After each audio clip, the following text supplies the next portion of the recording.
If you've been in the marketing ring for a while and are still looking for the right way to finish off strong after a customer has just bought from your brand, then this email camp session is just for you. Because gear and fancy equipment aside, the champion who's still standing in the ring and keeps winning the battle of attention is often the one who can create a better post-purchase experience. And if we haven't met yet, hello, my name is Ralitza, and I'll be your companion as we dive into what a powerful post-purchase experience is all about.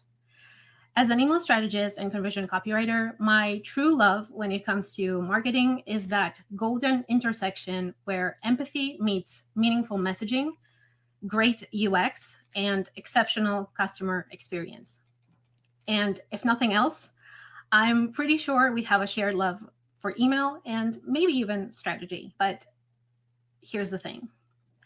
Some of the loudest voices in the marketing arena all seem to chant about more leads, more sales, more everything. But what we often forget to consider is what happens after we get those sales and those new customers. What kind of experience are we creating for someone who just bought a product, a subscription, or an app? And what's the secret to making that experience more memorable, outstanding, and perhaps even stellar? So my goal for the time we'll be spending together isn't to make you care about the post-purchase stage, because chances are you already do for reasons that have to do with boosting retention, increasing AOV, and of course, customer lifetime value. Instead, what I'd like to encourage you is to think about this stage less as a transaction and more as an experience you get to shape with every decision you make. In other words, an opportunity to create more meaningful interactions with new or repeat customers, whether you do this for your brand or for your clients' brands. And with that, here's what you can expect from this final round showdown. First, we'll get primed to win by setting the stage with a little context. We'll then talk about why first impressions help you make a mark and become a memorable champion. We'll touch on how to build on that first impression and create a deeper connection with our customers, how using a powerful triple combo move can lead us straight into delight and the start of a loyal fan base.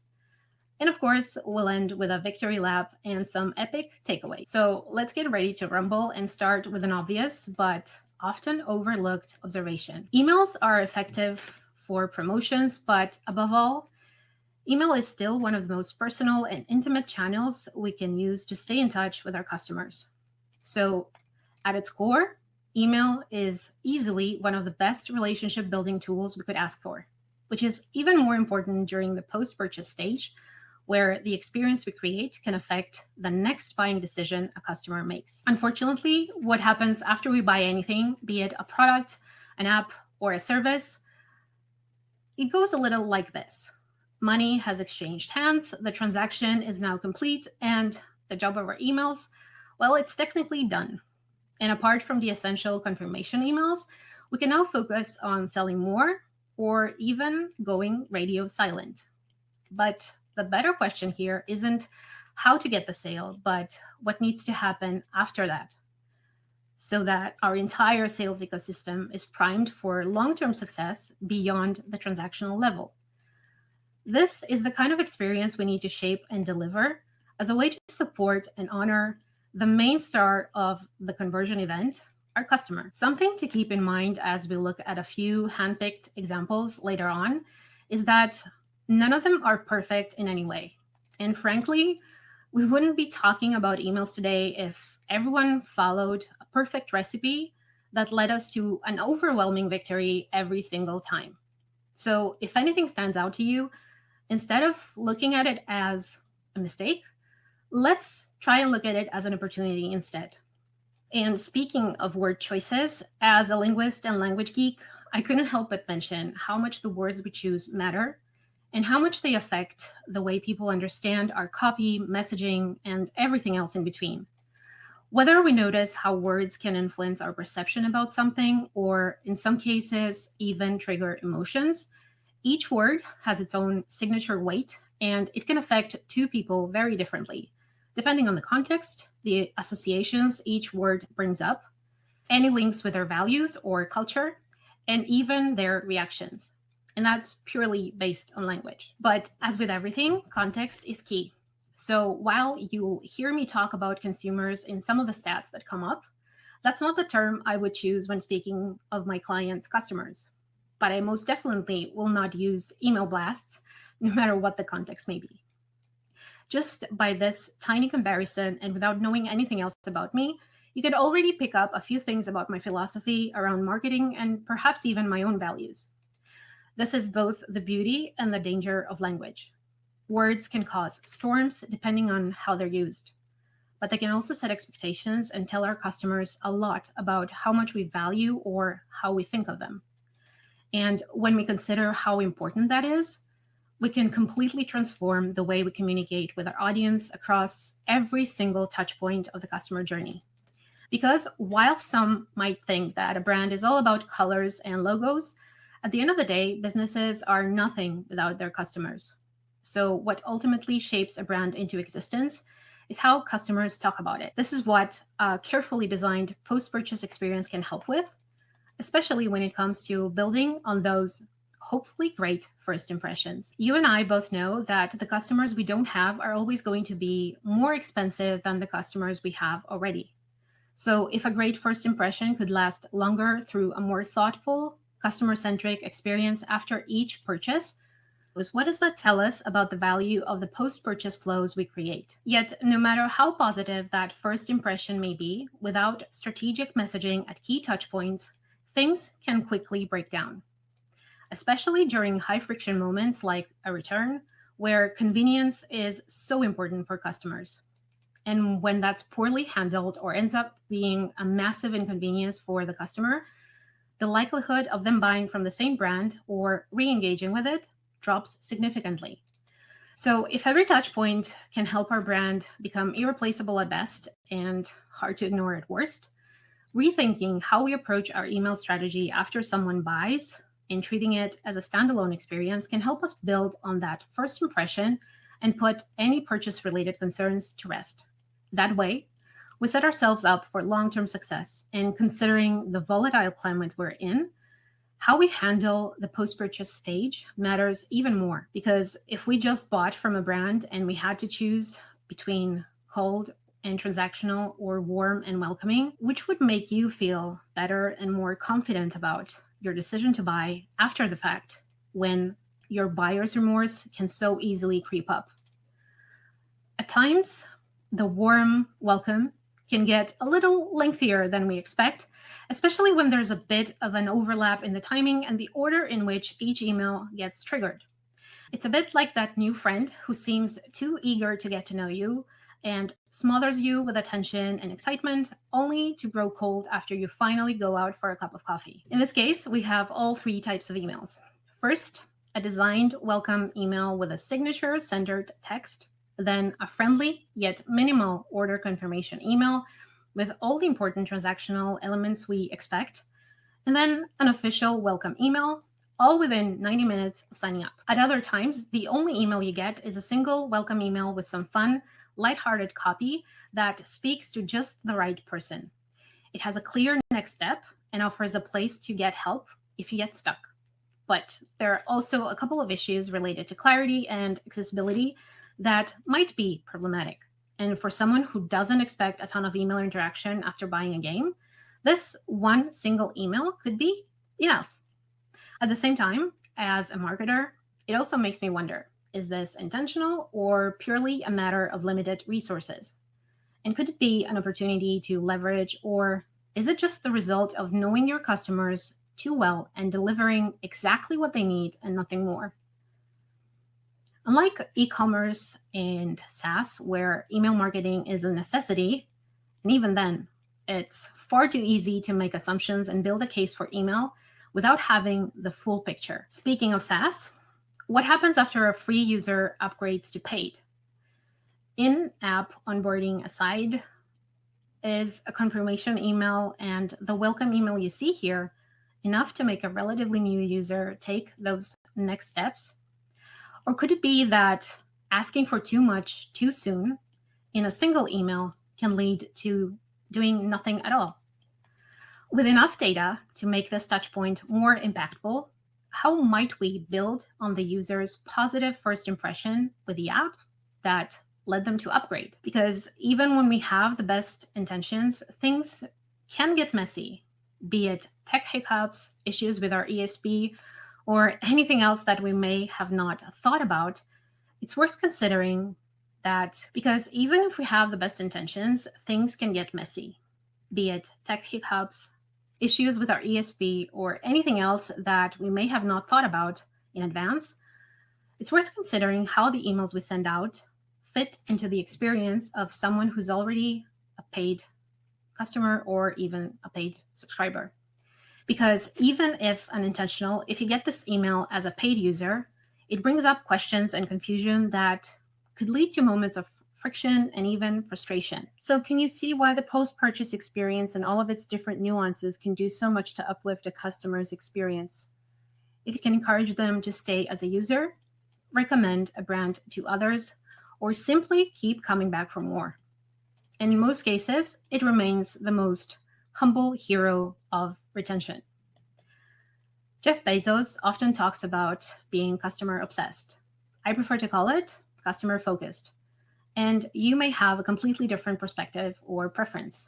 But what I think we can agree on is that when our customers are at the heart and core of everything we do, that makes winning almost inevitable. Even before the pandemic, customers had high expectations about what information was key for them in order to feel comfortable trusting a brand or buying from it again. Knowing what's happening with an order, when to expect it, and of course, being able to return a poor fit item without much hassle are critical factors of consideration for almost any customer. The difference between leading with a customer instead of the transaction is that the first anticipates the needs of the person on the other end, rather than treating them as an order ID number we have to fulfill. But even the purely transactional emails we send are part of the same post-purchase experience. And it's one of the best chances we get to offer peace of mind, set the right expectations, and remove the friction that comes with the big unknown. This is a great opportunity for anyone writing emails because if 86% of consumers appreciate messaging that feeds into a consistent customer experience, this means that no customer-facing touchpoint should be left behind, especially if we aim to deliver an outstanding personalized service or product experience to both new and existing customers. So we could either embrace the momentum of excitement and build on the anticipation, or we can make it easier for buyer's remorse to take root. When we take a linear path and don't factor in the experience of the customer from the moment they buy to the moment they get their order, including the short or long waiting time in between, this usually leads to the same outcome: a missed opportunity for us and a dose of disconnection for our customers. For example, replace the logo and the product images here, and this email could easily come from any brand. The point isn't to reinvent the wheel or make things more complicated than they need to be, but making sure that critical information about shipping is communicated or having a quick and easy way to find answers to your questions, ideally without having to reach out to support. And anything else that could minimize the workload of your support team can make the experience so much smoother for the customer. Because imagine ordering 2 pairs of shoes only to find out that they would ship separately in that first shipping confirmation email. Suddenly, as a customer, you find yourself having to monitor your inbox for 2 shipping emails, 2 delivery confirmation emails, on top of having to reach out to support.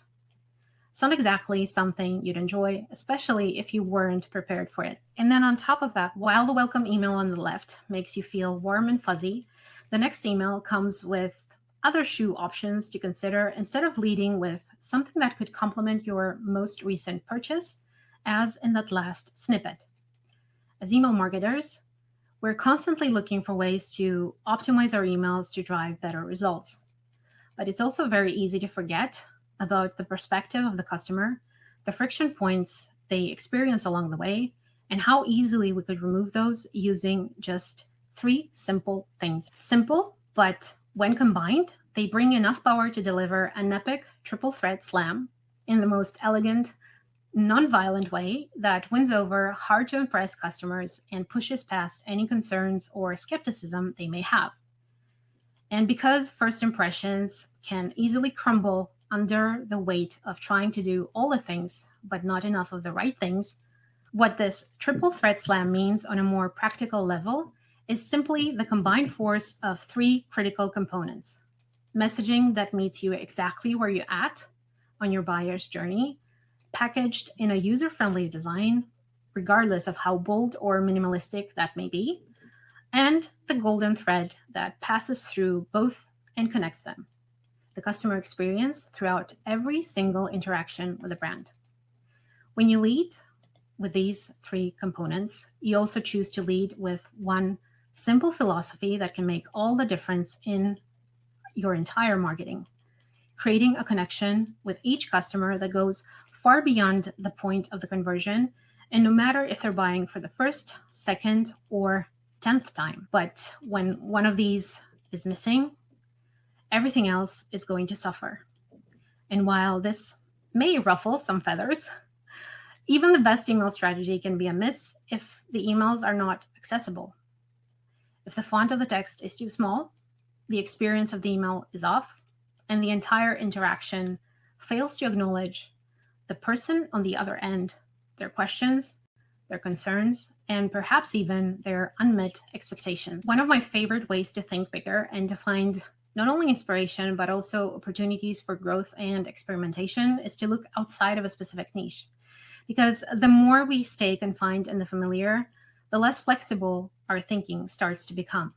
Just because onboarding is usually linked with SaaS, for example, it doesn't mean that we can't integrate elements of this process to create a more engaging or educational experience for a customer who's just bought a vitamin supplement or an air-dried pet food subscription. The context is, of course, different, but when the customer is primed to experience that aha moment where everything suddenly clicks for them, that's when we truly deliver value that naturally leads to higher retention rates, brand loyalty, and customers who are ready and happy to spread positive word of mouth. An example that fits perfectly with this thinking process is one from Tune and Fairweather. Their audience is typically gamers and collectors with high standards who expect top-notch quality and getting their hands on something that is not really widely available or easy to get. People who appreciate those finer details. And an example that fits perfectly with this thinking process is one from Tune and Fairweather. Their audience is typically gamers and collectors with high standards who expect top-notch quality and getting their hands on something that's not exactly widely available. People who appreciate those finer details, the meticulous process of putting together a book and getting to see how it all comes together from beginning to end, with sneak peeks and progress updates, even if that means having to wait for months until they received their pre-order. Whether it's a limited edition book, a handcrafted piece of furniture, or any other product with a long production timeline, including immersive moments like these can build up the anticipation and give your customers something to look forward to. And when there's a little extra space between the detailed images and the body copy, this effect can be even more magnified. The biggest problem with long waiting times are delays in production and any kind of issues with logistics. This is why over-communicating and setting expectations is so important, just as owning any miscalculations or mistakes that were made along the way. When tackled with honesty and transparency, this can create an even bigger appreciation for the brand and some loyal fans who don't need a lot to place an order the moment a new product gets released. Maybe you'll disagree with me here, but if you have something to sell, you have a post-purchase experience to think about. No matter what niche you're in, how many steps go into that flow, or how simple and straightforward it may all be. Because even when there isn't a traditional unboxing experience to go through, in a digital context, the unboxing happens on screen, which also doubles as an onboarding and a welcoming experience. And while the same principles apply to digital subscriptions, we may have to work a little harder to impress here. After all, we don't have the physical component to help us create that memorable unboxing experience. So instead, assigning a meaning to that conversion and speaking directly to the motivation behind it and what that means about our customer can strike the right chord of connection. At the same time, it's just as important to show genuine appreciation, make each email feel personal and relevant, get to the point, and make your customers know what's in store for them and why they've made a great call by choosing you. And if we have to guess or make assumptions, this might be the perfect time to go back to basics and do some voice of customer research to fill any of those gaps so we can lead with copy that feels as if it was written just for the person reading it. And I'm sure you'll agree with me that feeling seen, heard, understood, or appreciated are all powerful sources of delight. But a question worth asking is, does it last? For a lot of us, we may feel delighted by something we didn't expect. A pleasant or fun surprise that makes us smile, a free gift, a handwritten note that adds a little extra special touch, or anything that makes our experience a little sweeter after making a purchase.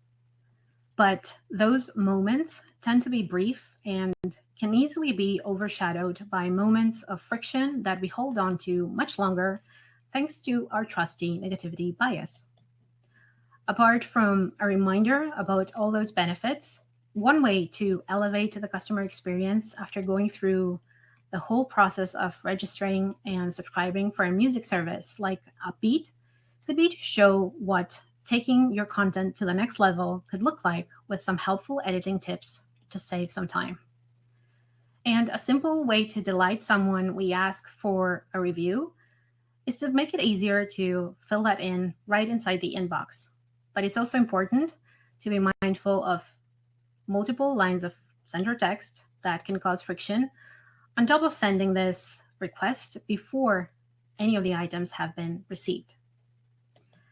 Finally, subscription brands have such an incredible advantage and so many opportunities to connect with customers through exciting anticipation builders, behind the scenes moments of what goes into preparing each month's box, and sharing parts of the brand story and the people behind the brand, making those subscribers feel like true insiders. Because the more thoughtful and strategic we are about the customer journeys we create, the higher the chances of them sticking around for longer. When we pay attention to the details, it becomes easier to win the loyalty of our customers. And if a staggering 89% of consumers want more options to stay in touch with a brand instead of a one-way email or SMS they can't really reply to, making the post-purchase experience easier, simpler, and more thoughtful is not really optional anymore, if it ever was. So what if delight isn't really about going above and beyond for something short-lived? What if delight is about what matters most to our customers and just simply thinking 10 steps ahead?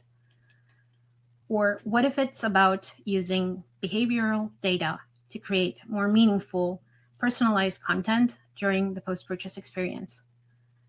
What if it simply means keeping our customers at the heart of everything we do as a compass for the direction we're headed and the decisions we make? Because when there's an issue or another "where is my order" ticket gets submitted, all that a customer really wants is a simple solution that doesn't take too long and that doesn't ask them for putting the extra effort. Being satisfied and being loyal can be two very different things, according to Matt Dixon and his colleagues, who believe that the secret to customer loyalty is in fact creating an effortless experience. This is why being proactive and committed to delivering a stellar post-purchase experience matters so much. Mistakes, issues, inquiries, and missing information about an order are all things we can easily fix by over-communicating to our customers instead of giving room for buyer's remorse to flourish. And with that, our showdown has come to an end, and Now it's time for that victory lap and a brief recap of the key highlights. We touched on how to use the momentum of a great first impression so it lasts longer, why we should create connection points that break from the linear path of the transaction, how to combine the most powerful triple combo for long term wins and a smooth post purchase experience. And we also talked about what sparks true delight and helps create more loyal customers. But the biggest takeaway I'd like to leave you with is that making an effort is always worth it and appreciated, as long as the burden of making the effort falls on us and not on our customers. Because when empathy is at the core of every message and touch point we create, our customers feel truly cared for, and the buying experience will suddenly become more humanized instead of another faceless, cold transaction that they're going to forget by tomorrow. Before we wrap up, I just wanted to thank the Mailjet team for organizing this fun event for another year, our always on theme host, Thomas, as well as Stephanie Griffith for the best tool to save any email and make your life so much easier, the warmest marketing community of email geeks, and above all, you. The greatest gift you can ever give someone is your attention. So thank you for giving me some of yours today. Finally, I'd love to know if there was even one tiny thing that inspired you today to think bigger.